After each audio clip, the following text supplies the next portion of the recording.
어제 민주당 새 원내 지도부가 첫 의원총회를 열었습니다. 현재 당이 직면한 돈봉투 의혹에 대한 쇄신안 마련을 위한 낭상 토론이 벌어졌는데요. 당 지도부의 대응이 미흡했다는 성토도 이어졌습니다. 정치권에선 이재명 대표가 자신에 대한 불리한 질문에 상대의 허물로 반문하는 화법을 두고 비판의 목소리가 나왔는데요. 관련 내용 정치 인사이드에서 짚어봤습니다.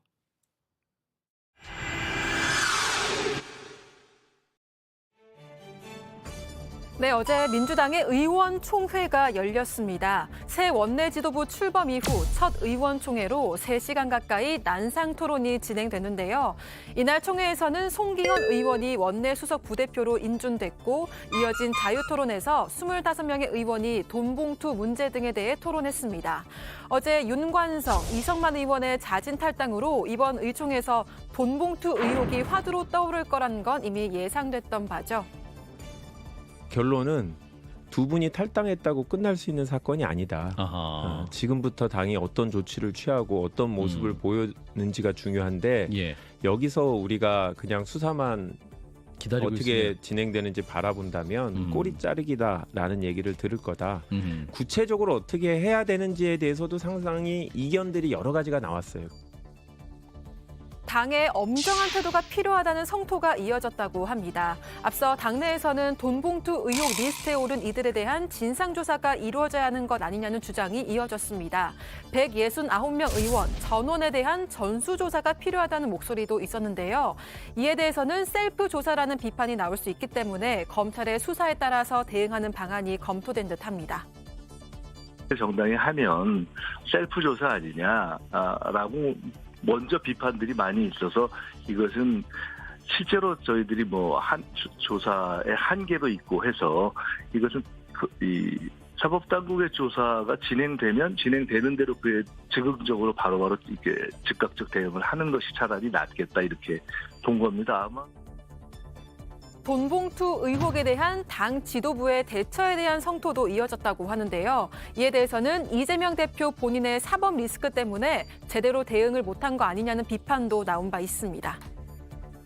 사법 리스크 때문에 우리 이재명 대표가 지나치게 지금 위축되고 있는 거 아닌가 하는 걱정이 드는데 자신감을 갖고 이 건에 대해서 원칙대로 대응을 하셔라라고 권하고 싶습니다. 그래야지 당이 삽니다. 어제 의총에서도 이 대표의 사법 리스크를 지적하는 목소리가 나왔습니다. 이재명 대표 사법 리스크라는 비교한 게 있는데 사실 지금 우리 당 관계자들에 대한 다양한 사건들이 있는 게 사실입니다. 그래서 그러한 사건들이 원칙과 기준을 가지고 판단되어야 되고 처리되어야 되고 또 시스템에 의해서 대응되어야 된다라고 하는 것에 대한 지적과 주장과 언급은 있었다는 점을 말씀드립니다. 쇄신과 당 지도부의 잘못된 대처를 지적하는 성토가 쏟아진 가운데 어제 이재명 대표의 반문 화법이 눈길을 끌었습니다. 탈당 관련해서는 받아들일 수 없다는 입장도 있으셨는데 당국으로 제안을 하신 게 있으신가요? 우리 태영호 의원의 그 녹취 문제는 어떻게 돼갑니까? 그 명백한 범죄 행위로 보이시던데. 지금 검찰 수사가 진행된 다음에 탈당을 해야 된다는 의견도 있었는데요. 태영호 사건을 검찰이 수사를 한다고요? 원래 의무적 수사 사항이라고 하던데. 네, 고맙습니다. 이런 이 대표의 되묻기식 반문 화법, 언론에서는 도널드 트럼프 전 미국 대통령과 닮은 꽃 화법이라는 평가가 나왔습니다. 트럼프 전 대통령은 임기 기간 동안 불리한 질문이 이어질 때마다 넌 어떻고? 라고 받아치면서 화제를 전환했는데요. 문제의 핵심을 모호하게 만들고 생산적인 토론을 가로막는다는 비판을 받았습니다. 이 대표를 향해서도 사이다라는 별명이 무색한 물타기 화법이라는 지적이 나오고 있는데요. 당내에서도 쓴소리가 나왔습니다. 김건희 여사부터 시작해서 이 야당에 대한 어떤 이 정치 공세 또 정치 수사라 그러죠. 네. 이런 것에 비해서 너무 편파적이다. 이런 것을 이제 애둘러서 지적을 하는 것 같은데요. 저는 당 대표가 하실 수 있는 그런 발언이나 행위가 아니라고 봅니다. 이에 앞서 조응천 의원은 이미 당 지도부 대응을 비판하면서 이 대표의 화법을 지적했었는데요. 지금 이런 모습은 예를 들어 그 김연아 의원은요. 네네. 뭐 이런 식으로 예. 하는 것들 별로 좋아보지 않습니다. 마치 모래에 머리 박고 있는 타조 같은 그런 모습 같은 느낌이 들어서 좀 안타깝습니다. 국민의힘에서도 이 대표를 향한 공세가 이어졌습니다. 화법에 대한 지적과 함께 되묻기로 이 대표의 사법 리스크를 직격했습니다. 아니, 화법이 너무 재밌잖아요. 아, 재밌어요? 물어보고 싶어요. 안민석 의원은 잘 지내시나요? 오늘 안민석 의원이 음주운전, 불륜, 사기, 공천 주면 안 된다 이렇게 얘기해서 한바탕 기사가 된 적이 있는데 이재명 대표의 저런 화법으로 얘기를 하게 되면 본인에 대한 얘기를 물어보고 당에 대한 얘기를 물어보는데 자꾸 엉뚱한 얘기로 시선을 회피하는 것 아닙니까? 우리 최고예요. 안민석 의원이 소환된 이유, 앞서 안 의원이 음주운전과 불륜 등 도덕성 하자가 있는 이들에게 공천을 주면 안 된다고 발언을 했는데 이 발언이 이 대표를 겨냥했다는 겁니다. 문제 발언을 확인해 봤는데요.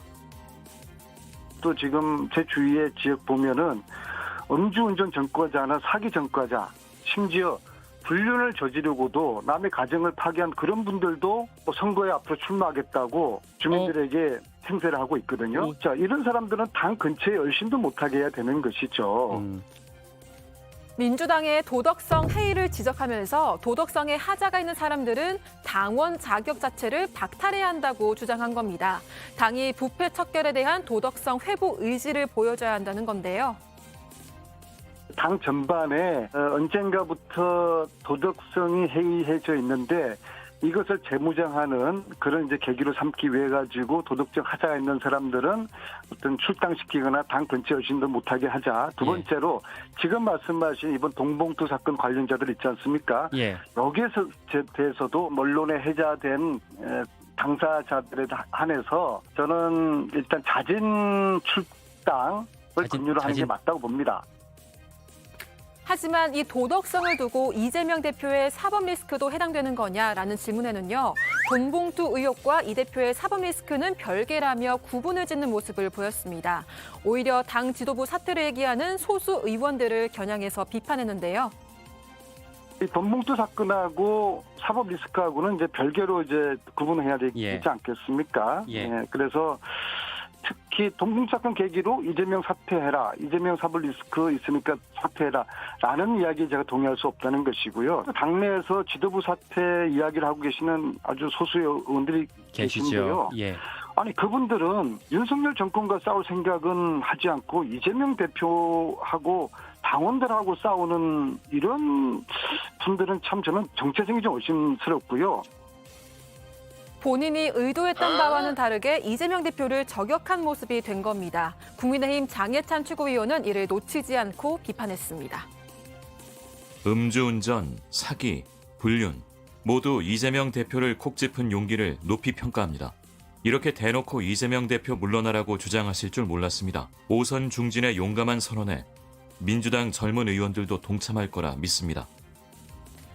안민석 의원은 이재명 대표를 지칭한 게 아니라면서 정치의 기본은 도덕성이라는 원론적인 이야기를 했을 뿐이라고 해명에 나섰습니다. 다만 안 의원이 강조한 도덕성의 기준, 국민의 시각과는 조금 다른 듯한데요. 지난해 안 의원은 최광욱 의원의 땡땡이 발언에 대해서 윤리심판원이 6개월 당원 자격 정지라는 중징계를 내리자 크게 반발했습니다. 최강욱 의원의 징계로 윤석열 정권의 최전방 공격수를 민주당이 스스로 제거하는 어리석은 짓을 범했다. 윤석열 정권의 아픈 일을 민주당이 알아서 뽑아주었으니 뻘짓도 이런 뻘짓이 없다. 월드컵을 앞두고 손흥민 같은 골잡이를 집에 돌려보낸 꼴이다. 이후 최광욱 의원은 징계 불복을 선언하며 재심을 신청했습니다. 결국 지난해 11월에 진행된 재심에서 윤리심판원은 결론을 내리지 못했는데요. 최광욱 의원의 해명 이후 1년 정도가 흐른 지금도 제대로 된 징계 절차가 이루어지지 못하고 있는 겁니다.